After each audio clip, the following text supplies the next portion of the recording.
Akan tunggu esok hari ya bagaimanakah rekonstruksi ulang terhadap kematian Brigadir Joshua, karena kita tahu dari awal rekonstruksi awal hingga saat ini kan ada cerita yang berbeda. Nah, kita akan tunggu apakah besok betul-betul akan membuka tabir dari kematian Brigadir Joshua. Sudah hadir bersama kami di studio, sudah ada Mas Heri Firmansyah, pakar hukum pidana. Assalamualaikum, selamat pagi. Waalaikumsalam warahmatullahi wabarakatuh, selamat pagi. Dan juga sudah terhubung bersama kami melalui sambungan Zoom ada Bang Martin Lukasi Manjuntak, ini kuasa hukum dari Brigadir Joshua. Pagi Bang Martin. Bang Martin. Ya, pagi. Oke. Ya, terima kasih waktunya Bang Martin. Kami juga masih akan menghubungi pemirsa kuasa hukum dari Baradae, yaitu Bang Roni Talapesi yang sebelumnya juga sudah mengiyakan untuk hadir berdiskusi bersama kami di sini. Kalau gitu saya mau ke Bang Martin dulu. Bang Martin, mungkin pertama pertanyaannya Bang Martin, apa yang kemudian diharapkan oleh keluarga Brigadir Joshua, termasuk Anda tim kuasa hukum, dalam rekonstruksi ulang pada esok hari? Ya, yang pasti yang pertama kami ingin diundang ya, karena gini, kalau kita lihat statement dari Pak Dedi Prasetyo, itu kan beliau mengatakan bahwa pengacara kedua belah pihak akan turut serta dihadirkan ya, selain jaksa penuntut umum.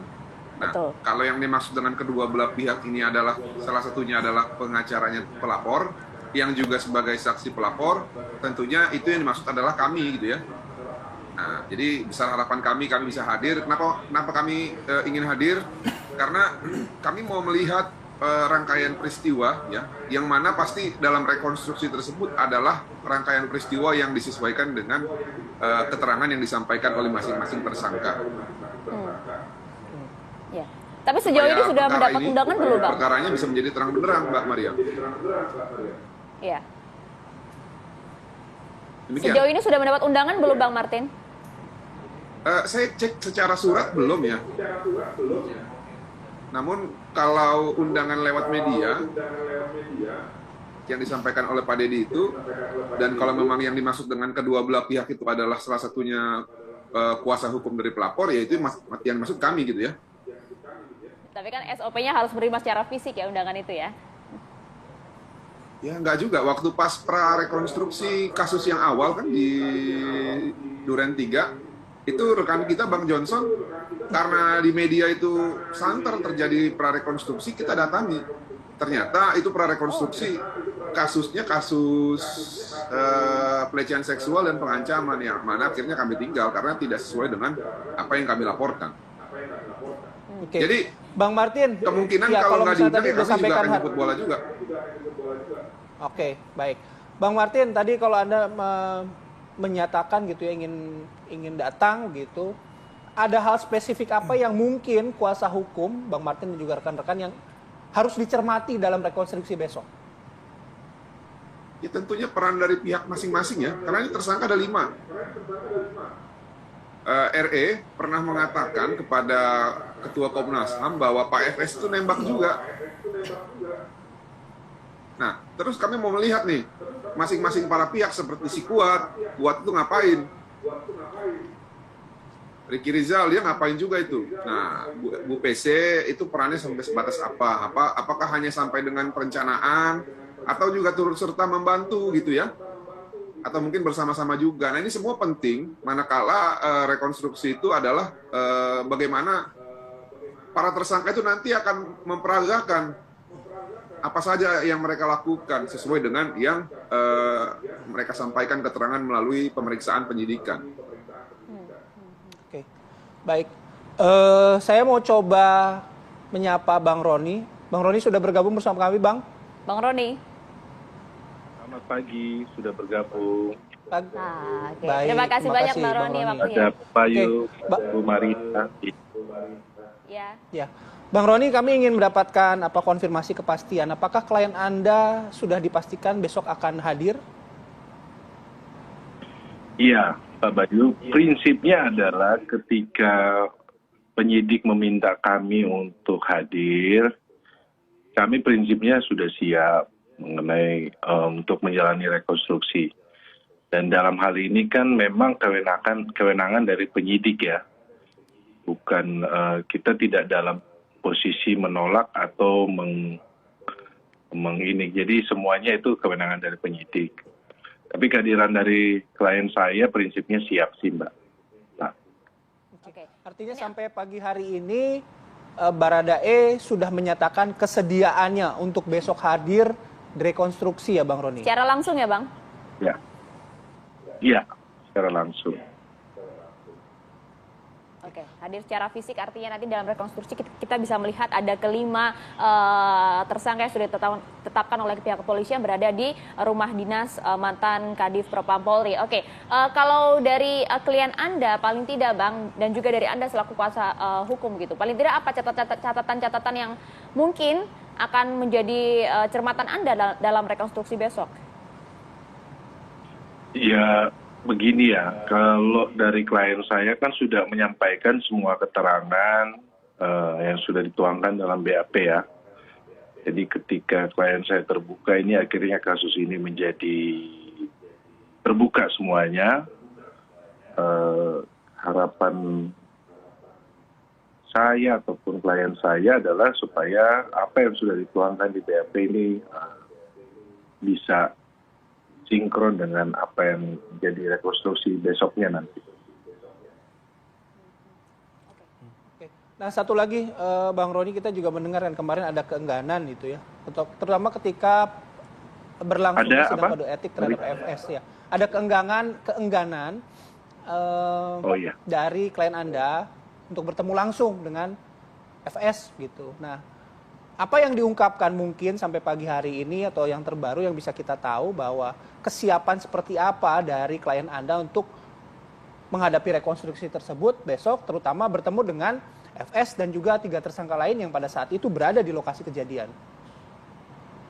Ya, sebenarnya gini, waktu proses yang kemarin itu, Mas Bayu, bahwa ini memang kan ketika sudah dikabulkan klien saya sebagai GC, merupakan program dari LPSK yaitu supaya tidak bertemu langsung ya.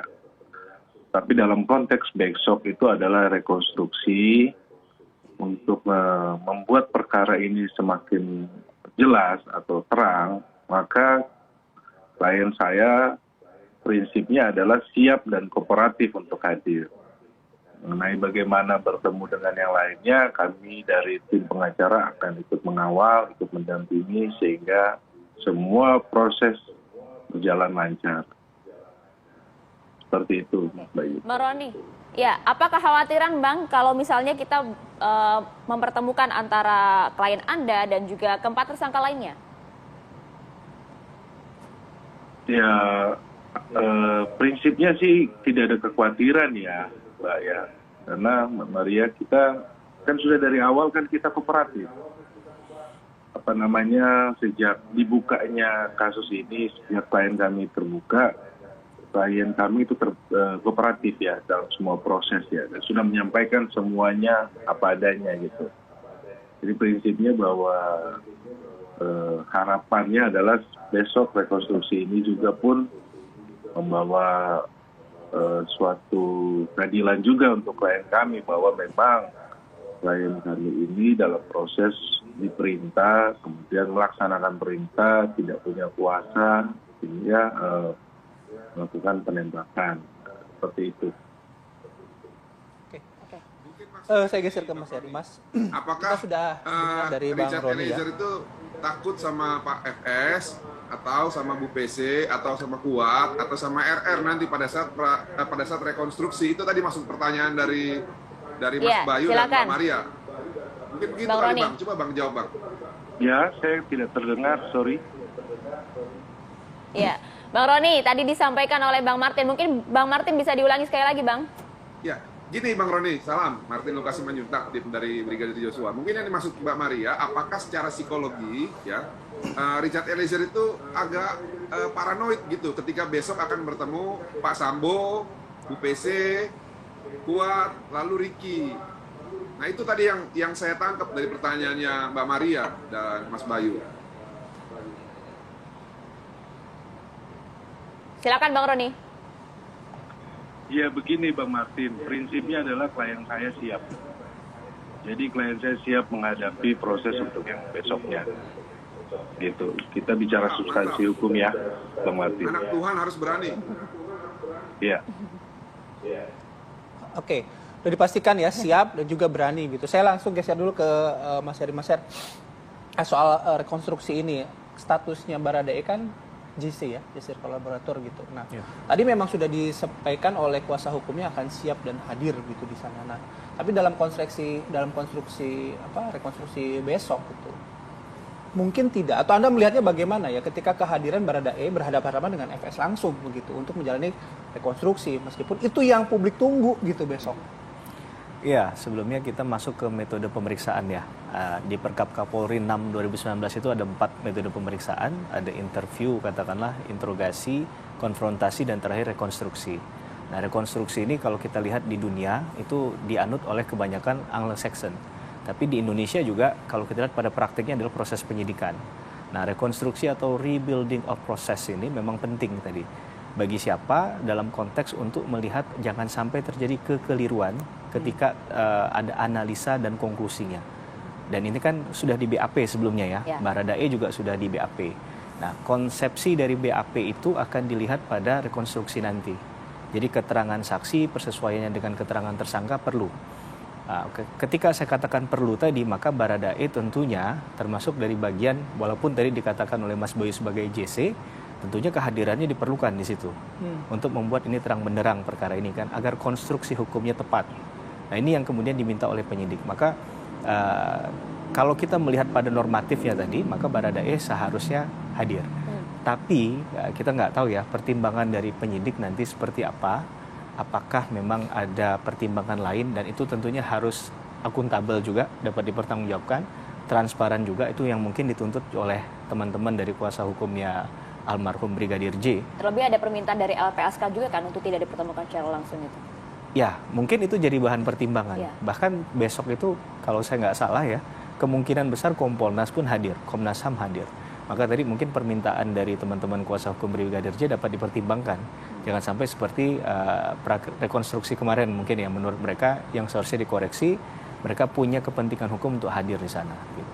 Oke, tapi begini Mas pertanyaannya, kalau misalnya kita melihat kan kemarin paling tidak antara tersangka FS, kemudian RR dan juga Kuat, ini kan paling tidak mereka ini memiliki konstruksi skenario yang sama. Berbeda kemudian kalau kita bandingkan dengan Baradae yang kemudian akhirnya penyidik harus mengkonfrontasi mereka begitu. Nah, nanti kalau dihadirkan secara langsung ini, melihat juga bahwa Baradae akan berjumpa langsung dengan mantan bosnya lah ibarat ini. Bondingnya sudah terbentuk di sana. Ya, saya rasa penyidik akan memberikan catatan itu ya. Hal itu penting untuk memberikan catatan karena tentunya ketika orang memberikan keterangan atau menyampaikan informasi harus dalam keadaan bebas. Dia tidak boleh dalam intimidasi, ancaman, begitu ya. Jadi saya rasa hal yang tadi kemungkinan yang kita pikirkan akan terjadi sudah dipikirkan oleh teman-teman penyidik begitu. Apakah dalam proses nanti langsung face to face atau mungkin ya teknisnya diatur begitu ya. Tapi setidak-tidaknya ini akan memperlihatkan kesesuaian antara keterangan yang sudah disampaikan di BAP tadi oleh para saksi maupun para tersangka. Nah, ini penting bagi penyidik. Itu keahlian penyidik lah ya.